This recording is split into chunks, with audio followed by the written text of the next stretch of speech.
Yesterday, I watched this documentary on the LA riots of April, May, 1992. I think it's called LA 92 on Netflix.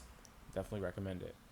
And it's so interesting to see the parallels between then and now with the riots that are and the protesting and everything that's happening with respect to the death of the murder of George Floyd and all the murder of so many black people in our country. And we were we, we were watching this documentary, and we noticed that it's almost like every 28, 30 years or so, there's like there seems to be a trend of like a massive um, a large scale riot, um, because you have the riots uh, actually in LA um, in 1965 in the Watts area, and then you have it again in 1992, and then there are other smaller riots like Ferguson, etc. That's happened in a year, but like you have like this one massive one that's happening across, like, I think it was like every state in the United States has had a riot, is having a riot, or has had some type of protest, I should say. And then obviously in like larger cities like New York and LA, or etc. New York City and LA, there are larger scale things happening as well, the looting, rioting, etc. Anyways, we're watching this and we noticed that, and I'd say we're all very optimistic that, hey, like, the world is going to a better place. Um, it's taking time, um, but how long it'll take, how the methods, like the process, the path to getting to this place of equality, we don't know. It's anyone's guess. Um, but something came up in a conversation last night as we're watching this documentary. We took a pause or something, and we noticed this, and we're like, hey, so maybe it sounds like, by this theory, in like another 30 years, there's gonna be another riot, like massive riot, and with like some, like, little riots in between, probably riots, protesting, etc. And that bothered me. Yeah, it bothered me a lot to that we were talking about this, and almost like, it's like, why can't we just get it? Like, why do we need to wait another 30 years and more deaths before there's some drastic change? And maybe it's naive to think that that this, like, you know this is it. Like, this is the time that, with these riots and these protests and everything that's happening right now, this is the the the point at which we're like, no more. We as a community, we as a nation, an American nation, like American citizens, like, coming together and saying, hey, you know what, we will no longer tolerate this. This is it. and and coming together to make some change. And I want to believe that. And so when we were talking about this, like, there's going to be like another 30 years perhaps, and we're going to kind of go through the same cycle. It bothered me because I was like, why can't we just get it? Like, do we really need to go through another 30 years? And what a lot of times I think we often point the fingers at everybody else. It's like, hey, you're not doing your part.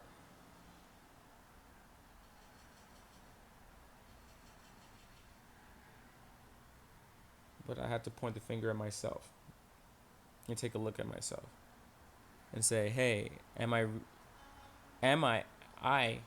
okay with this going on another 30 years? What am I going to do about that? It's like a whole nother game when you take full responsibility for what's going on in the world. When you own that it's your responsibility. And it's kind of challenging to to to to to propose that, because for us it seems like a very daunting task, etc.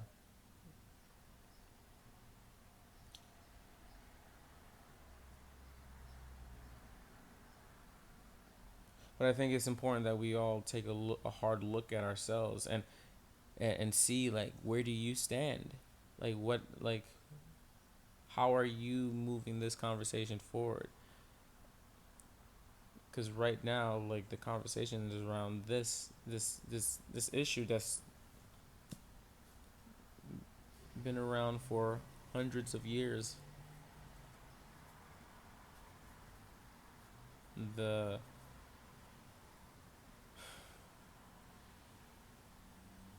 the mistreatment, the inhumane mistreatment of a group of people, and and I felt myself not feeling up to that task of, because right now there's like the ways in which, that are the ways that people can support through donations or through protesting and through getting more civically involved, etc. Some of these things don't necessarily sit well with me,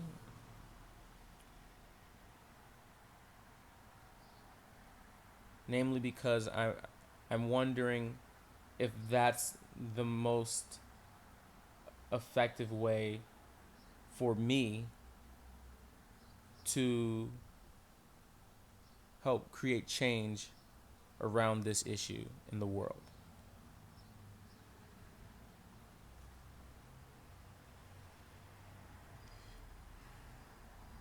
And it feels like a little,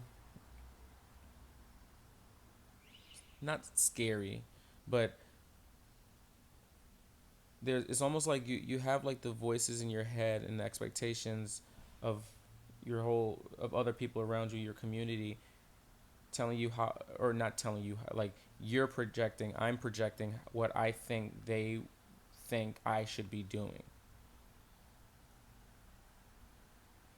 And it makes me feel wrong for trying to look at this and approach this in a different way, because my thing is all about, like, redefining what it means to be a human, if that makes any sense. It's almost like, how do we relate to ourselves as a person?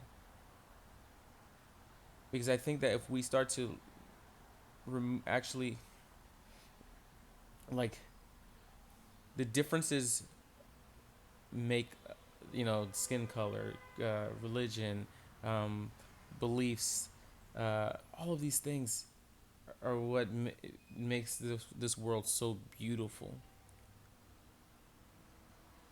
And at the same time, I think recognizing where we're all the same as well, and really holding, like, being not losing sight of that truth is one of the missing pieces. Because right now it's like, you know it's almost like what it means to be like a good a human. Is like, hey, like I have like this set of experiences, I have my identity, I'm a black man, this and that and that. I went to Harvard, I came from the inner cities, my family's from Haiti, I'm Haitian American. People, people, I just like all of the conversations around, that are associated with this identity. You know, that's how I relate to myself. And with that, it brings immense pride and joy and advantages and opportunities. But then it also creates disadvantages and sadness and anger, and because of some of the things that, because of some of the dark side of what it means to have that identity. And one of the things that I've been experimenting with over the past few years in my personal life, as well as with the people that I coach that have also dealt with racism, etc. Because a lot of my clients tend to be people of Latin American and like Latino, Latinx, and Black professionals. And so one of the things that I try to have them see, that in the face of these challenges that are associated with the history behind the different aspects of ourselves that are beautiful, but that also come with all of these, this it comes with a lot of generations of history and beliefs and things that were handed down generation after generation, that you can accept all of this, you can own that, and you can also accept that you can create a new sort of identity for yourself. Is not to disregard this. This is very important. Like, I pride myself in being a black man, and I also pride myself in being someone who chooses to love, that sees that at the end of the day we're all made up of the same fundamental things on just like a scientific level, but on a deeper level, like we all, I think, at our core are just love. And this sounds like a little like, I think where I struggle is it sounds like really wishful thinking, too fluffy. Like, how is that going to actually help this situation?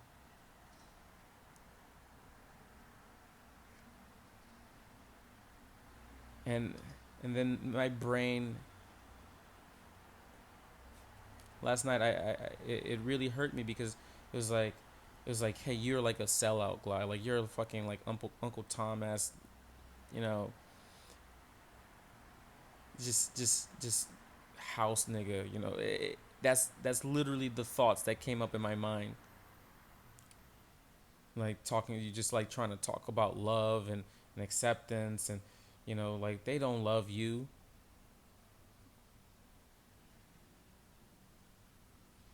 You think if you, just because you're able to like go into these different spaces, and like, because you accept people, and like, you don't focus on like the negativity, or like the the microaggressions or all of that, and you're focusing on love, just because you're doing that, you think you're making a difference. You think that's going to make a difference? Watch, you fool.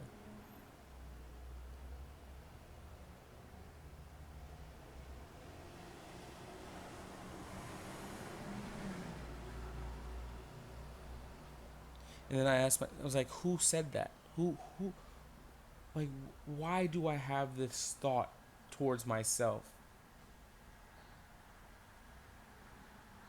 I want to focus on love. I want to focus on creating this, redefining the norm, maybe thinking about new ways of us, how we look at things and how we interact with each other.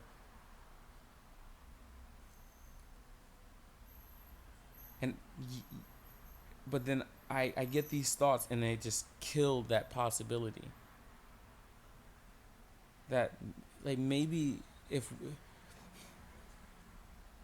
maybe this is part of the solution.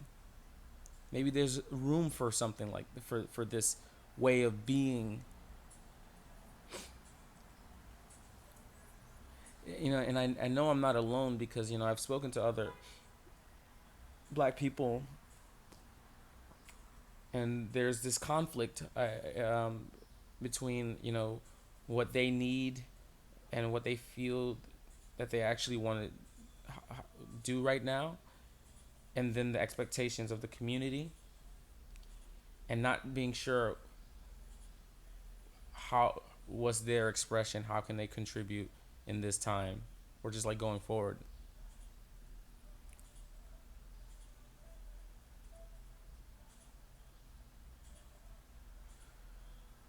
It's really it's something that's really, this is not like a clean, you know safe, comfortable issue, that there's no clear solution. And it's like your guess is as good as mine, your hypothesis is as good as mine. And I think is what I so I go through this sort of dark moment yesterday, last night, and then I shared that with Ida, and I was like, hey, like,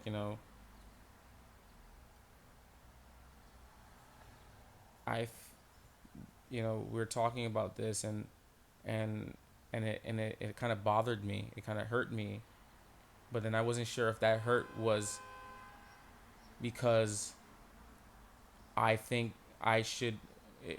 I was. I'm not sure where that hurt was, and she had me see it. She asked me, like, is it because you think that you should feel a certain way, or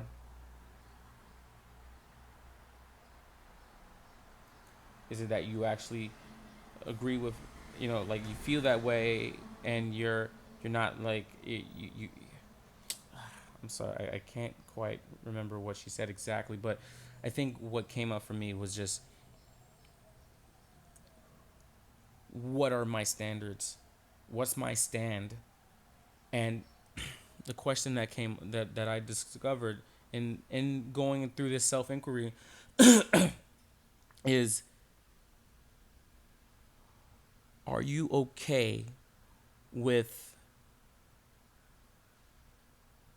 being called that? Because it's almost like the possibility of it, the fear of judgment is one of the biggest things that stops us from showing up authentically.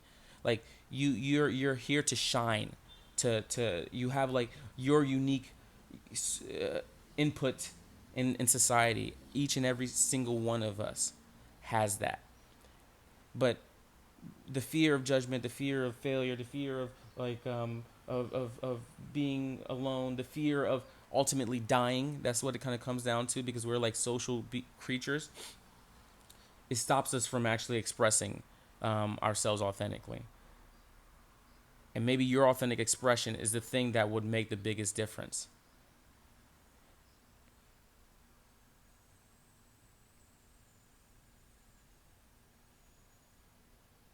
Because that's kind of one of the biggest things that something inside me is saying, you have to let go of that fear, because the fear of being being called like a sellout or something, because you're trying to focus on like a new way of approaching things. I have to let go of this conversation that I have towards myself, because nobody's actually said that. that fear is stopping me from actually going out and taking a stand for a potential solution and experimenting and sharing and creating discussions and spaces for people to disagree with me, because that's actually healthy. Because in those disagreements, if you let go of your ego and like not be so dogmatic, at least if I'm telling myself this, it's like if I let go of that, then I can actually listen and say, okay, why do you disagree with this approach? What are your thoughts? Like how can we move forward? And then continue to you get inputs, and then you get new ideas. Perhaps you implement that into your strategy, into your expression, into your whatever you're creating, the stand that you have in, like, that you're taking in the world, for to your stand for how to solve this issue.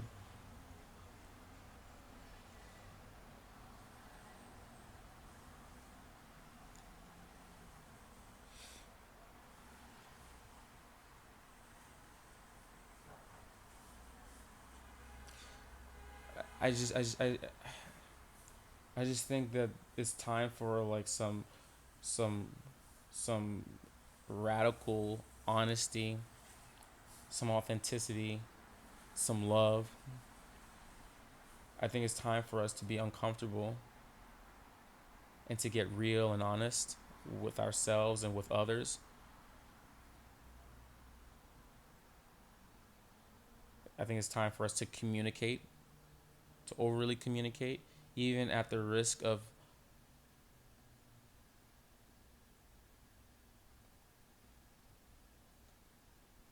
being judged, being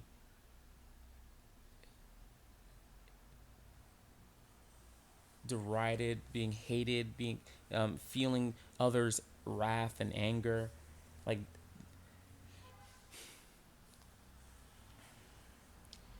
it's time. And I always think of the saying, "Be the change that you want to see." And it's like I don't feel always feel strong or confident, but I I I'm willing to put myself out there and and live what I'm talking about incrementally, just like slowly but surely, and just doing that more and more. And I think that's what it really means to be a leader. And I think we just need more people to start to stand up and start leading. But it starts with you leading yourself and taking a stand for what you believe in and living in your truth. Because I really believe at our core, we are just pure, just love and acceptance, which I think is almost like it's like this godlike essence that we all possess.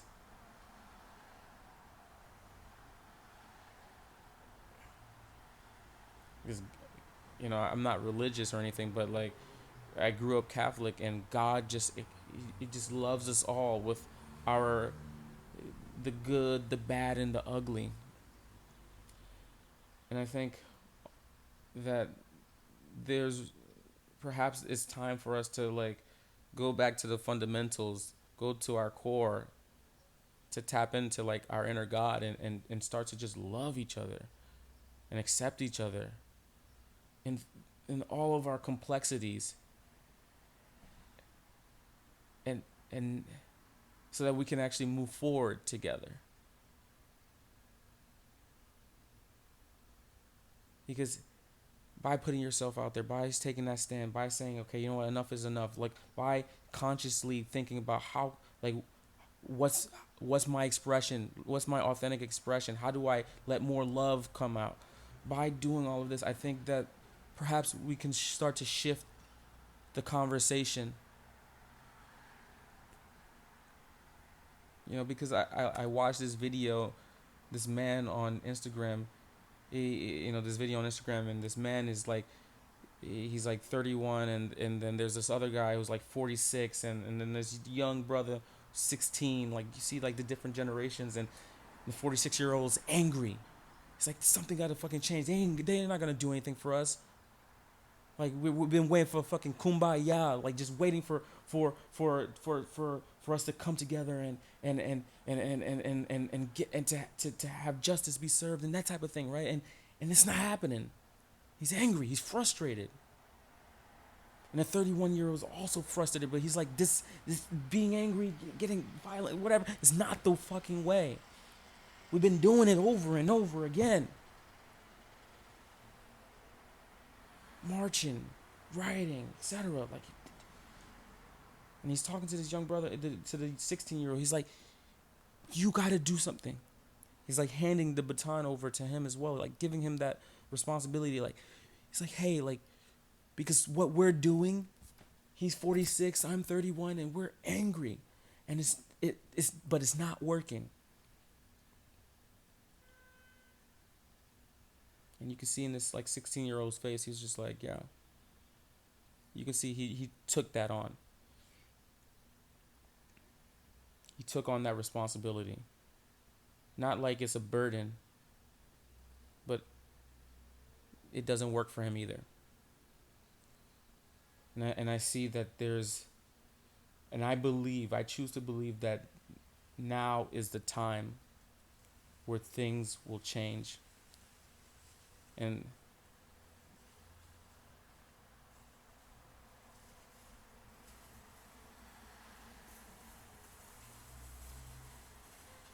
what that requires is us all starting to take a look inward.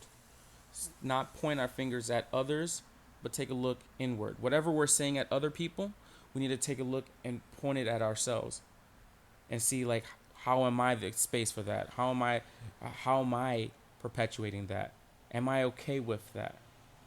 Am I okay with just like what's actually in the way?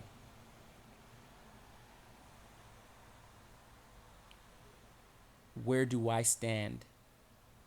What is my contribution to the world? How can I express more love?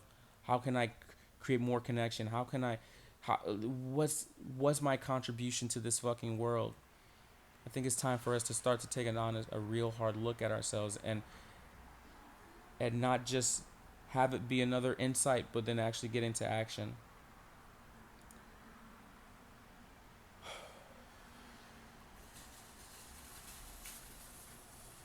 Whatever that looks like. Don't judge it either.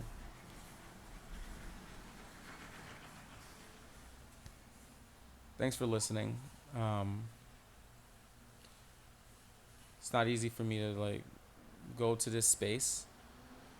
Sometimes I think it's a waste of time. I should be doing all this other stuff, but like this is how I can contribute right now. And I'm actively educating myself.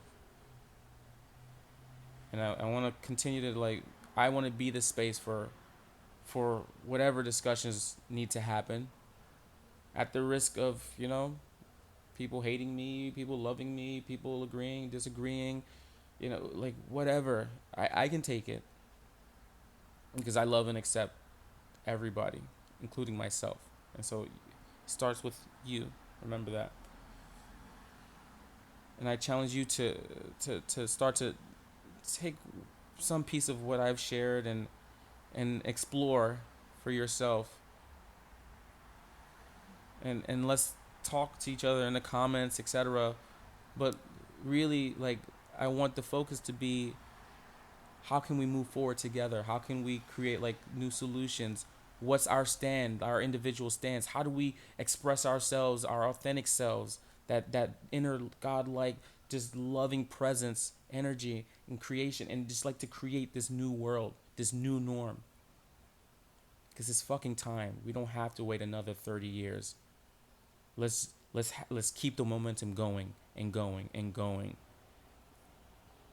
Because I guarantee you, maybe your stand is to become the new politicians that actually have like a whole new definition of what it means to be a politician.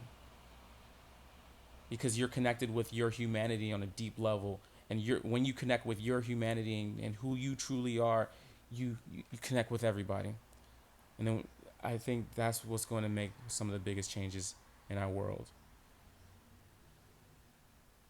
Whether that's you're becoming a politician with this new base, or a police officer with this new understanding, or a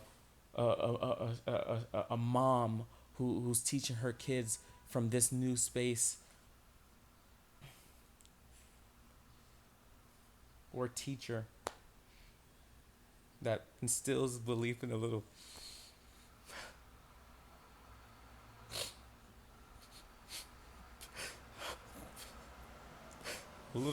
young 5-year-old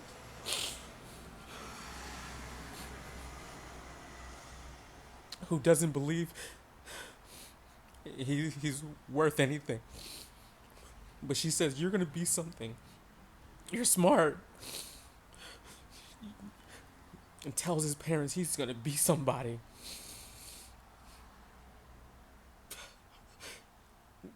This white woman sees something in you, and she values you because she doesn't see your differences. She sees your possibility, your potential. We need more of that. We need more of that in the fucking world.